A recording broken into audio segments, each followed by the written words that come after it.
Hello students, today I am going to start a new chapter of class 11th history chapter 4 the Central Islamic Land part 6। तो हम इधर crusades की बात कर रहे हैं जो पेज नंबर 87 में आपकी बुक में है।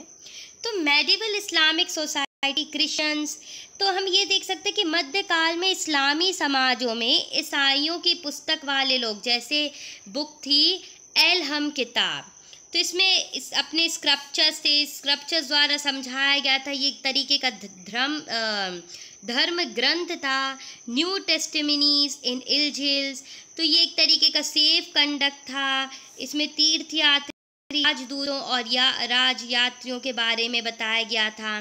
अमन, ये भी बहुत अच्छी किताब थी यहाँ पर, जहाँ पर हम देख सकते हैं कि मुसलमान राज्यों के बारे में, ईसाइयों की सुरक्षा के बारे में बताया गया।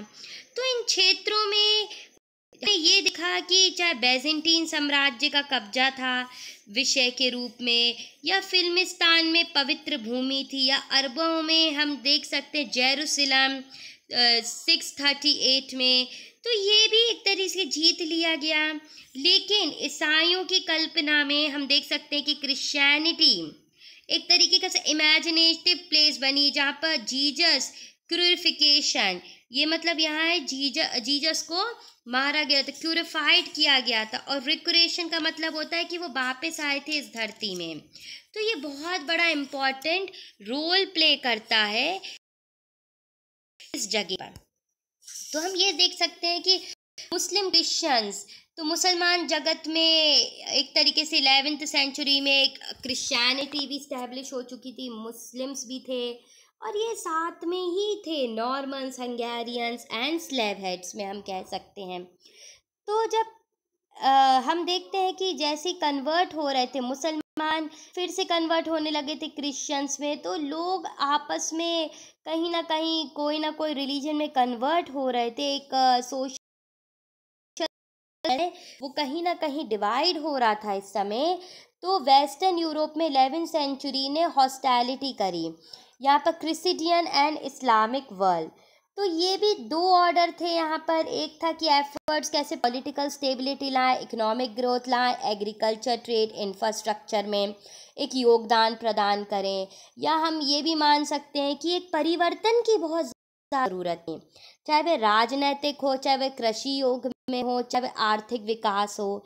तो इन चीज़ों का, या सैनिक के मुठभेड़ जो भी होते थे, इनको दूर करना, अर्थव्यवस्था में काम लाना। तो इसमें एक तरीके से करा पीस ऑफ गॉड मूवमेंट, इसको कहते ईश्वरीय शांति मूवमेंट। ये एक आंदोलन था और ये रोका गया। कुछ क्षेत्र में पूज्य स्थलों के निकट या चर्च में कैलेंडर में पवित्र माने जाने वाले कुछ अविधियों और कुछ कमजोर सामाजिक समूह से हो जाते थे पेड्रियन, या हम मान सकते हैं आम लोगों के खिलाफ सभी प्रकार की सैनिक हिंसा वर्जित हो गई थी, खत्म हो गई थी, एक तरीके से कि आप नहीं हिंसा कर सकते हो। तो ये ईश्वर शांति आंदोलन की समिति समाज में एक आक्रोशकारी प्रवृत्तियों को ईसाई जगत से हटाकर ईश्वर में शत्रुओं की ओर मोड़ दिया था। मतलब ये था कि जो नॉन बिलीवर्स थे उनको बोला गया था कि आप इन चीज़ों पे बिलीव करो। वर्तमान में ये एक निर्माण हो गया था, एक तरीके की ये लोगों को बताया गया कि आपको मानना है रिलीजन, और जो भी नहीं मानता तो उसके खिलाफ लड़ाई हो जाती थी, आंदोलन हो जाता था। तो जब हम देखते हैं कि डेथ होती है बगदाद में मलिक शाह की, उनको हम कहते थे सल्जुक नेम से, सल्जुक सुल्तान ऑफ बगदाद। तो जब उनकी मृत्यु हुई उसके बाद साम्राज्य का एक तरीके से विघटन हो गया, डिसइंटीग्रेशन, डिवीजन। तो इसमें बैजेंटियन सम्राट में एक थे एलेक्सियस I, तो chance of region Asian Minor, तो ये भी आए, इधर इनको मौका मिला। और दूसरे आए अर्बन II, तो ये ईसाई धर्म के थे। इनको भी अवसर मिला यहाँ पर रिवाइव करने का, अपनी स्पिरिट ऑफ क्रिश्चियनिटी बताने को। 1905 में पोप ने ब्रेजेंटियन साम्राज्य को या एम्परर को is calling the war in the name of God to liberate holy land, तो उनके साथ मिलकर पुण्य देश होली लैंड मुक्त करने के लिए ईश्वर के नाम पे युद्ध के लिए लोगों को एकत्रित कर दिया। तो जब हम देखते हैं 195 एंड 1291 के बीच में पश्चिमी यूरोप में ईसाइयों के पूर्व एक बहुत बड़ा मैदान में युद्ध हुआ। ये आप पेंटिंग देख सकते हो, ये एक्चुअली है हिप्पोलोटेटेल। तो ये अपने 626 में ये 1000 नोट है क्रूसेडियन का, कि कैसे यहाँ पर अधिकार लिया गया और हजारों वर्ष तक लड़ाइयाँ चलती। तो इसमें चित्र में आप देख सकते हो कि ये युद्ध है, धर्म युद्ध के नाम पे ये युद्ध चलता रहा और ये चला 1531 तक। तो ये भी एक बहुत बड़ी बात है। तो जो वार हुआ मुस्लिम्स की अगेंस्ट, जो कि हम देख सकते हैं सिटीज़ में, कोस्टल लैंड में, मेडिटेरियन में, तो ये जो धर्म युद्ध चला, तो ये फ्रांस, इटली सैनिक सीरियों से आए और एजेंटियोक से आए जेरूसलम पे कब्जा करने के लिए।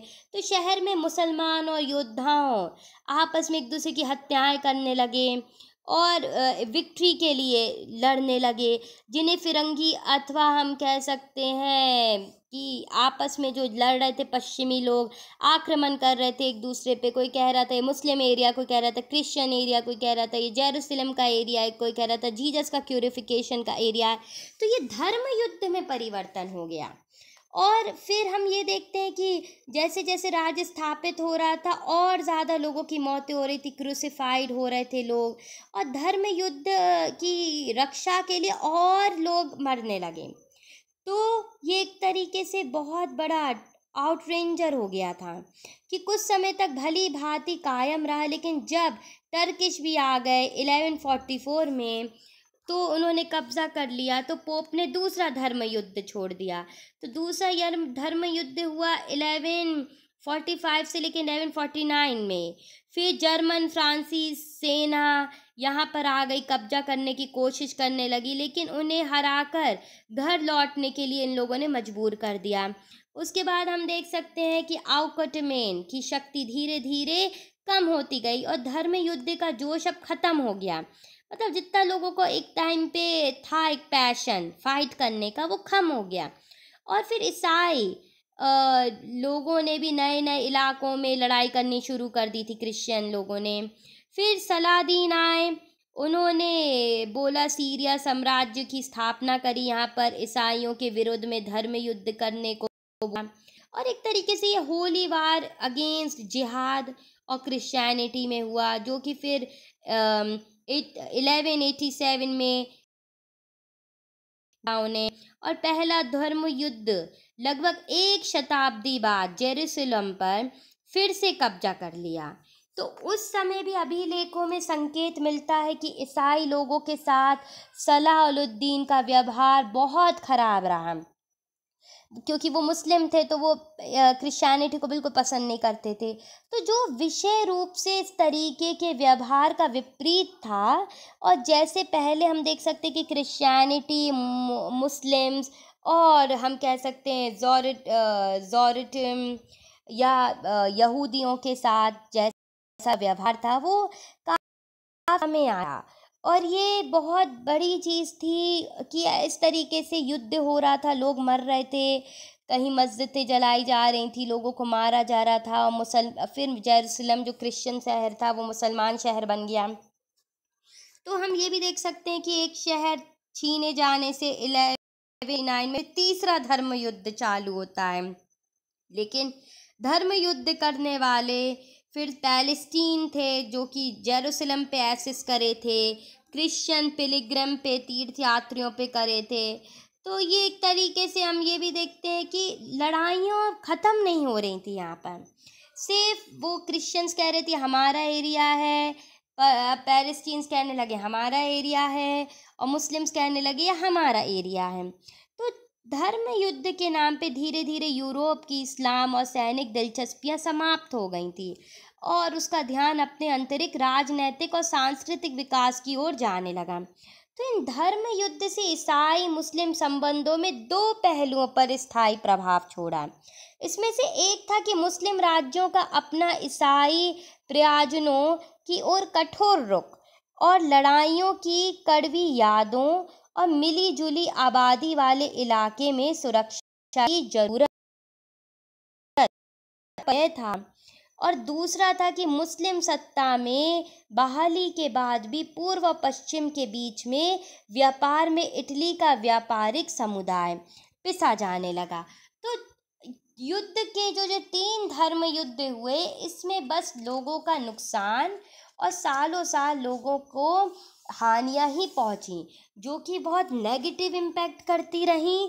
और धर्म युद्ध के नाम पे लोगों की मौतें, हिंसा होती रही। क्रिश्चियनिटी कभी बल रही है, कभी मुस्लिम एम्पायर आ रहे हैं, कभी टर्क आ रहे हैं, कभी पैलेस्टीन आ रहे हैं। तो ये भी बिल्कुल एक तरीके से खराब दृश्य था इस समय का। फिर हम आगे देखते हैं कि जो कि एक फ्रैंक्स इन सीरिया है, जो कि आपका पेज 90 के बॉक्स में है। तो ये फ्रैंक्स ऑफ सीरिया क्या है? तो ये भी एक चीज़ थी कि पश्चिम देशों में जो नागरिक थे, जो धर्म युद्ध की वजह से उनको निकाला गया, धर्म युद्धकारी जो कि सीरिया में थे और बसे हुए थे, बाद में आने वाले समय में वो मुस्लिम आबादी के प्रति ज़्यादा समर्थित हो गए और 12वीं शताब्दी तक सीरिया में आ गए। तो उसको उमा बिन मुग्दयाए के स्मारकों ने अपने नए पड़ोसियों के बारे में नई दिलचस्प बातें कही थी, जैसे कि फ्रेक लोगों में कुछ लोग ऐसे हैं जो इस देश में बस गए हैं और मुसलमानों के साथ जुड़े हुए हैं। वे नई आने वालों से बेहतर है, लेकिन वे नियम का माने और उल्लंघन ना करें नियमों का। तो ये एक तरीके से उन्होंने बोला, ये आप अपने बुक में पढ़ सकते हैं कि किसी ने बोला, once I send a man to Antioch on the business, the chief Antioch said that I were the friend. ये एक तरीके की उन्होंने बातें लिखी हैं कि मेरा एक फ्रैंक मित्र था, उन्होंने मुझे आमंत्रित किया था, मेरे साथ चलो और देखो कि वह लोग किस प्रकार रहते हैं। तो मेरे आदमी ने मुझे बताया, तो मैं साथ चला गया और उन पुराने शूरवीरों को मैंने देखा। नाइट में उनके घर पहुंचा, तो जो प्रथम फ्रेक था, तो मैंने जब देखा तो वो बोला कि एजिटियम सब ख़त्म हो चुका है यहाँ पर और यहाँ सफाई की ज़रूरत है और मैं तुम्हें भोजन परोसता हूँ। और देखा कि खाने में वह संकोच कर रहा है और तब उसे कहा कि भर कर खाना खाओ, क्योंकि मैं फ्री खाना नहीं खाता। तो ये एक तरीके का फ्रैंकिश फूड होता है। तो फिर मेरे पास मिस्र की महिलाएं हैं जो मेरा खाना बनाती हैं और वह जो कुछ तैयार करती हैं उसके अलावा मैं जो कुछ नहीं खाता। ना कभी मैंने सूअर के मांस का मेरे घर के अंदर प्रवेश होता है, इसलिए मैंने खाना खाया, लेकिन कुछ सावधानी के साथ। और तब हम वहाँ से रवाना हुए। बाद में बाज़ार से गुजर रहा था तो अचानक मैंने एक और फ्रेंक महिला मुझे पकड़ लिया और अपनी भाषा में बड़बड़ाना शुरू कर दिया। मैं ये नहीं समझ पाया कि वह क्या कह रही है। तो मैंने उसको what do you want you मुस्लिम। तो मैंने उस फ्रेक से बोला कि चाहती हो तुम। तो वो मेरे निकट आ गई कि तुम मुसलमान हो, तुम क्या चाहती हो। तो उसने उत्तर दिया, इनमें से मेरा भाई हुशरो की हत्या हो गई है। यह हुशरो आफियामा में एक शूरवीर था जिसकी हत्या हमा की सेना ने किसी सिपाही द्वारा कर दी गई थी। जब उस शूरवीर को चिल्लाकर उस महिला ने कहा, यह व्यक्ति एक तरीके का बोरगाई है, मतलब एक मर्चेंट है और ये एक व्यापारी है, ये लड़ता नहीं है, किसी भी किस्म का युद्ध नहीं करता है। वह भीड़ पर तब भीड़ इधर उधर हो गई। तब मैंने मेरा हाथ पकड़ा और मुझे वहाँ से ले आई। इस प्रकार उनके साथ भोजन करने का ये प्रभाव था कि मुझे मृत्यु से बचा लिया। तो बेटा एक तरीके का ये किताब एल्बर्ट में एक स्टोरी है कि कैसे एक आदमी अपने दोस्त के पास पहुंचता है, वहाँ पर भोजन करता है और फिर अपनी मृत्यु से बच जाता है और वापस निकल के आता है। तो ये भी आप रीड कर सकते हो। ये मैंने इसलिए बता दिया है क्योंकि आपकी बुक में लिखा है। अब हम पेज नंबर 91 का नेक्स्ट पार्ट में पढ़ते हैं, economy, agriculture, urbanisation and commerce.